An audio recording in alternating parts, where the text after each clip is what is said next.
The story begins with Oba, a man whose strength was not in his wealth, but in his resilience. He lived in a village where survival was measured not in years, but in seasons. Each harvest was a gamble with the sky. If the rains came late, hunger spread like fire. If they came too heavy, floods swallowed the fields. Oba's hands were calloused from carrying wood, from bending over tired soil, from building homes that never belonged to him. Yet behind his weathered face was a heart gentle enough to rock an infant to sleep. He was not a man of many words, but when he spoke, his voice carried the calm of someone who had faced storms and still chosen to stand. He had married Amina with hope in his chest. She was beautiful, with skin like polished bronze and eyes that lit when the sun touched them. For a time she laughed at his jokes and walked beside him through the dusty paths of the village. But the spark faded when she realized that Oba's life held no gold, no escape from the endless cycle of toil. The promise of comfort that love had painted soon washed away under the harsh reality of poverty. When Amina gave birth to twins, Adana and Amara, the weight of motherhood fell on shoulders that had already begun to lean toward escape. Instead of joy, she saw chains. Instead of blessings, she saw burdens. In her eyes, Oba had failed her, and the children were proof of his failure. It was a night heavy with silence when Amina left. The twins were only weeks old. Oba woke to the sound of their cries and the emptiness of the mat beside him. Outside, the moon was full, casting light on footprints that led away from his hut and into the unknown. She never returned. The betrayal sliced deeper than hunger ever had. Yet even in his devastation, Oba did not curse her. Instead, he gathered the twins against his chest, whispering promises they could not yet understand, that he would not abandon them as their mother had, that his love would be the soil in which they grew. But the village was merciless. People wagged their tongues at him. Some pitied, most mocked. Men laughed, saying he was foolish to waste his strength on girls, especially twins. Women whispered that no woman leaves unless the man is cursed. And then there were the old superstitions. In some traditions, twins were revered. In others, they were feared as omens. To the villagers, Oba's daughters were burdens, destined to drag him deeper into poverty. Food was scarce. Often, Oba went without meals so the twins could drink porridge thinned with water. He carried them to the fields, tying them against his back with torn cloth, their small heads pressed into his shoulders as he bent over the soil. He sold vegetables in the market, with the twins sitting beside him, their wide eyes watching the world that mocked their existence. At night, when the wind cut through the holes in their thatched roof, he pressed them close and prayed that love could shield them better than walls. Days turned into months, months into years. Against all odds, Adana and Amara survived infancy, though sickness gnawed at their bodies and hunger stunted their growth. Villagers marveled, some saying Oba's stubbornness kept death at bay, others muttering that the spirits were playing a cruel trick. As the girls grew, Oba taught them to walk barefoot on dusty paths, to wash their hands in the river, to greet elders with respect. He had little to give but wisdom, and he poured it into them like water into dry soil. He told them, strength is not in what you hold, but in what you endure. Though they were too young to grasp it fully, his words settled deep inside, seeds that would one day bloom. Yet the injustice of poverty was everywhere. Other children wore shoes, even if worn out. Adana and Amara's feet were bare. Other children carried packed lunches. The twins carried hunger in their bellies. Other children laughed in classrooms. The twins endured whispers that they did not belong. Still, they learned. Still, they endured. Because Oba's love was a shield, and in his quiet sacrifices they found their first lessons in resilience.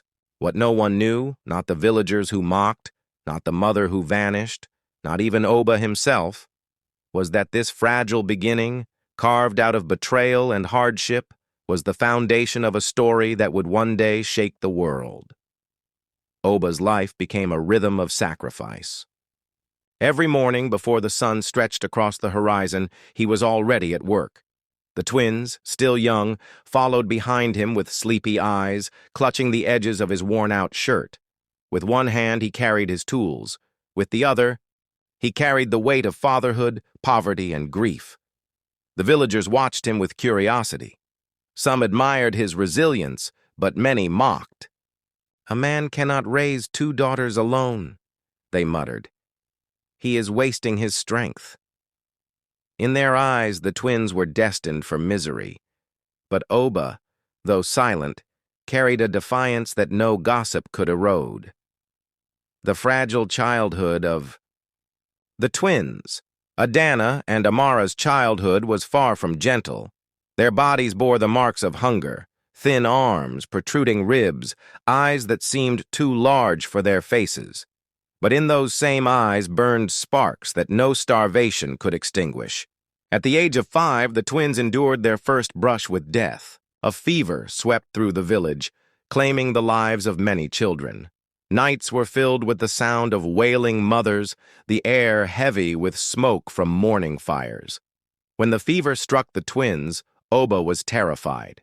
He had no money for medicine, no doctor to call, only prayers whispered into the darkness. He sat by their side all night, pressing damp cloths against their burning skin, refusing to close his eyes even when exhaustion clawed at him. By dawn, their fevers broke.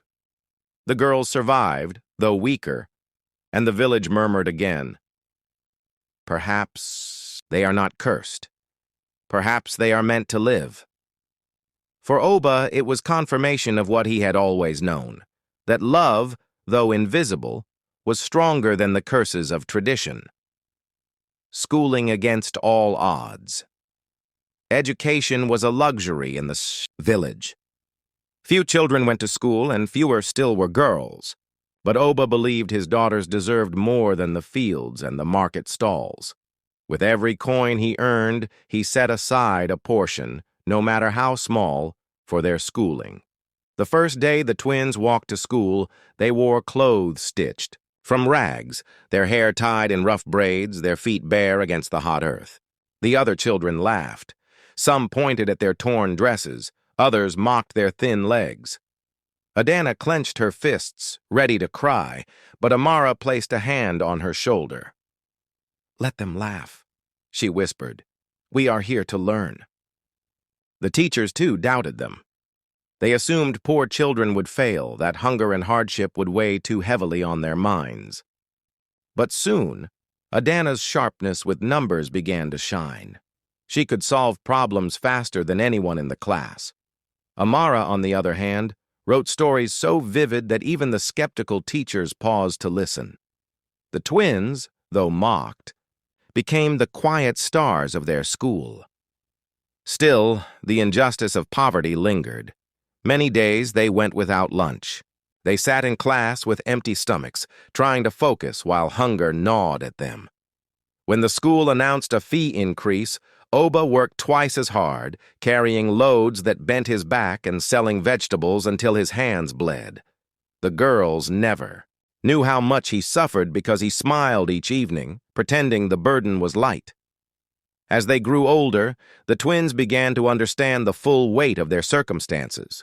Being poor was one thing, being girls was another. In their culture, many still believed a girl's value ended in the kitchen or in marriage. Teachers praised boys for ambition, but told girls to be humble and patient. Adana, bold and outspoken, often challenged this. She asked why girls could not lead, why they could not study further. Her defiance earned her scolding, but it also planted seeds of courage in other girls. Amara, quieter, resisted in her own way. Through writing, she captured the struggles of her people, the hunger, the injustice, the silent strength of women. Her essays, though dismissed by some, began to spread, copied by classmates and whispered about in town. But the world outside their small school was ruthless. When they ventured into the town, they saw wealth they could not imagine. Children riding in cars, women dressed in silk, men counting coins that could feed the village for months. And they felt the sting of being looked down upon, treated as invisible, as though their poverty erased their humanity. By the time the twins turned 12, Oba's health had begun to falter. Years of labor bent his back and carved lines into his face. His cough grew worse, sometimes streaked with blood. But he never let the girls see his weakness. He continued to rise before dawn, continued to work until his hands shook. One afternoon, while working in the fields, he collapsed. The news spread quickly, and the villagers shook their heads. "The curse has caught him," they said. The twins ran to his side, their small hands clutching his, tears streaming down their faces. Oba, weak but conscious, smiled. "Do not cry," he whispered. "Endurance will carry you further than you can imagine." Though he recovered enough to walk, Oba was never the same. The burden of survival now began to shift toward the twins. Adana sold vegetables in the market, bargaining with adults twice her size. Amara took on work cleaning houses in town, her small body scrubbing floors until her hands blistered. They did not complain. They worked because their father had taught them that to endure was to survive. When the twins turned 15, Oba's body finally gave out. He passed quietly in the night, his breath fading as he lay on the same mat where he had once cradled them as newborns. His death shattered them. The man who had been their shield, their anchor, their only family was gone. His burial was small. Few villagers came, and those who did whispered that it was inevitable, that poverty had claimed him. The twins stood by his grave with nothing but each other. Their mother did not return, not even to mourn. For days they wandered in grief. Hunger pressed in again, but the pain of loss was heavier. Yet even in their sorrow, they remembered his words. "You are not defined by what you lack, but by what you endure." Those words became their lifeline. The village expected them to crumble. Some suggested they marry early, others that they beg in the streets. But the twins refused. They leaned on each other, finding strength in their bond. They continued school, fueled by scholarships they earned through brilliance. Adana poured herself into mathematics and business studies, her mind always searching for patterns, for ways to turn scarcity into abundance. Amara pursued literature and journalism, her writing sharpening into a tool for truth. But the world was not kind. Investors laughed at Adana, dismissing her as too young, too female, too African. Publishers told Amara her voice was too raw, her stories too local. Yet rejection only sharpened their resolve. Step by step, they carved paths where none existed. Adana started small businesses with scraps, selling goods, investing every coin, reinvesting again until her ventures grew. Amara began publishing her stories on small platforms, her words slowly gathering readers who resonated with her voice. Every setback became fuel. Every insult became a reason to push further. And though their journey was steep, they climbed. Together, refusing to let the world's injustice break them. The years after Oba's death were the hardest, yet the most transformative. With no parent to shield them, Adana and Amara were forced to stand in the storm alone. Hunger pressed against their ribs, loneliness weighed on their hearts, and the world seemed to whisper that they would fail. Yet, instead of breaking, the girls hardened like steel forged in fire. Adana's brilliance with numbers became her weapon. She studied tirelessly, often by candlelight, her books balanced on her knees in a tiny room she and Amara rented after leaving the village. Money was always scarce, but every scholarship she earned was stretched to the last coin. When her peers spent on comforts, she invested in knowledge. By her early 20s, Adana had caught the attention of mentors abroad. She was offered a chance to study finance in a world far beyond the dusty roads of her childhood. It wasn't easy. Racism trailed her, sexism blocked her path, and poverty still clung to her like a shadow. But she fought. She worked nights cleaning offices to pay for books, saving every penny she could. Her turning point came when she noticed how investors dismissed Africa as too risky. She knew otherwise. She had seen firsthand the untapped potential in energy, agriculture, and technology. While others laughed, she began pouring her tiny savings into these overlooked ventures. At first, the profits were crumbs. But Adana was patient. She reinvested again and again, building slowly until her ventures began to multiply. Amara's journey took a different path. Her voice, once dismissed as too raw, began to find power in the digital age. She started publishing articles online, stories about poverty, resilience, injustice. At first, few listened, but those who did were moved to tears. Her words carried the weight of experience, and soon they spread across platforms, gaining traction. By the time she was 23, Amara had built a following so large that media houses could no longer ignore her. They invited her to write columns, then to speak. She used every opportunity not to glorify herself, but to shed light on the forgotten, the children starving in villages, the women silenced by culture, the fathers like Oba who died unnoticed. Governments tried to silence her. Corporations pressured her to tone down her criticism, but every attempt to quiet her only amplified her voice. She became a truth-teller, a storyteller of a continent too often misrepresented. Though their paths were different, their bond never wavered. Adana sent money to support Amara's projects, while Amara used her platform to spotlight Adana's ventures. Together they built not just businesses and media empires, but a shared vision to transform the very soil that once rejected them. And then came the global economic downturn. Corporations faltered, banks collapsed, markets bled. The wealthy, who once mocked them, trembled. But Adana, with her foresight, had already shifted investments into renewable energy, fintech, and local agriculture, the very industries others dismissed.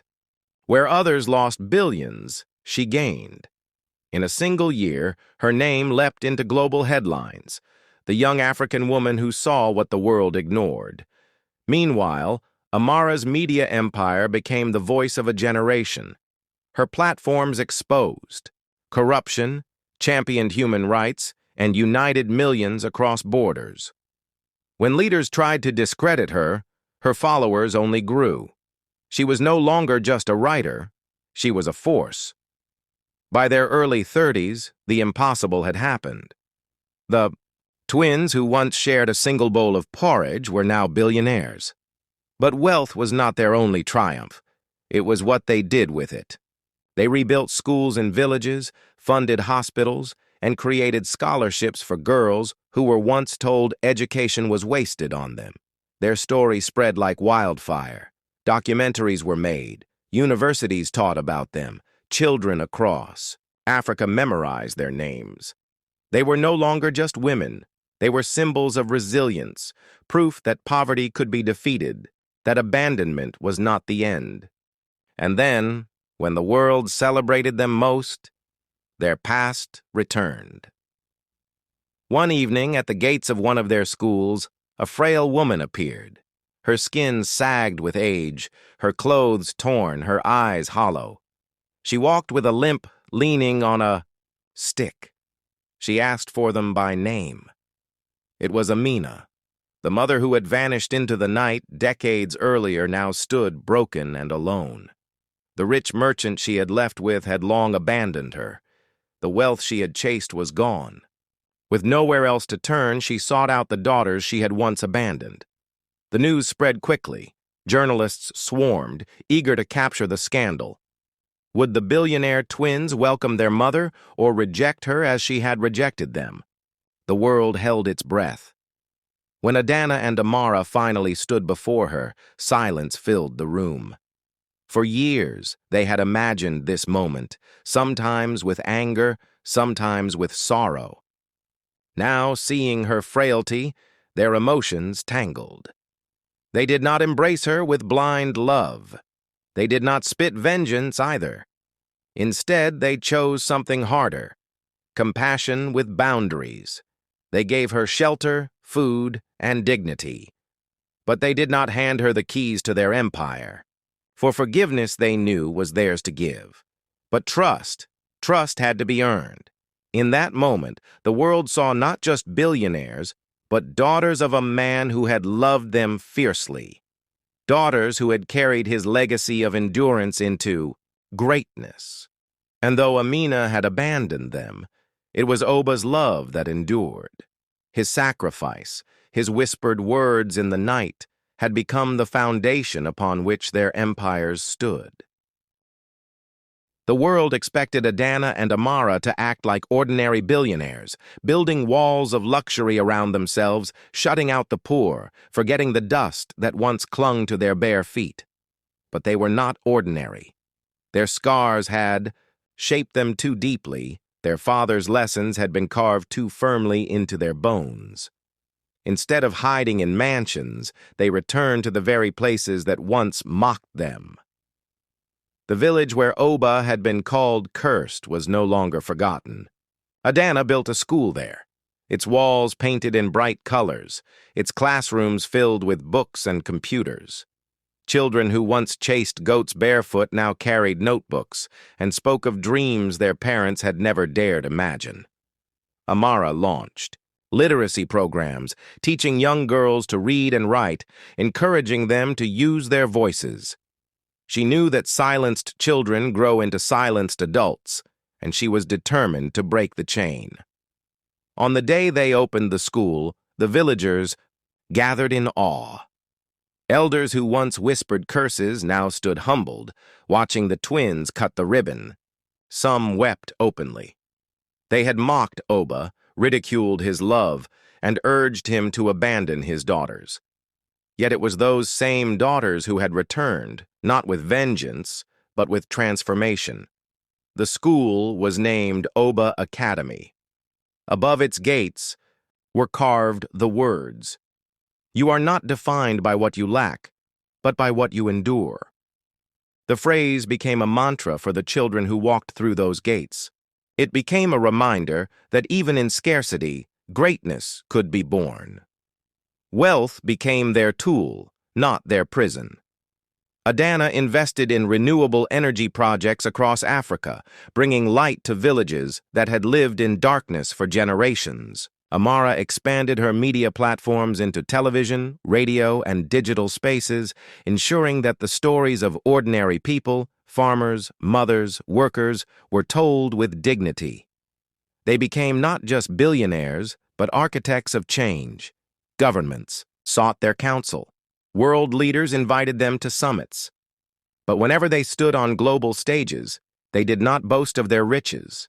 Instead, they spoke of their father, of the nights he went hungry so they could eat, of the mornings he carried them on his back to the fields, and always they reminded the world, wealth without purpose is hollow.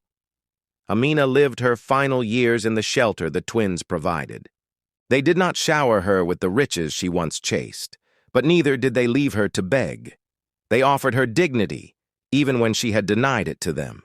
For her, the hardest punishment was not poverty, but the sight of what she had abandoned. She watched as her daughters built schools, hospitals, and businesses, witnessed the adoration they received, the legacy they carried.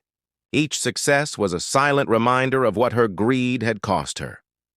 In her final days, she often sat quietly, watching her grandchildren play in gardens she had no hand in creating.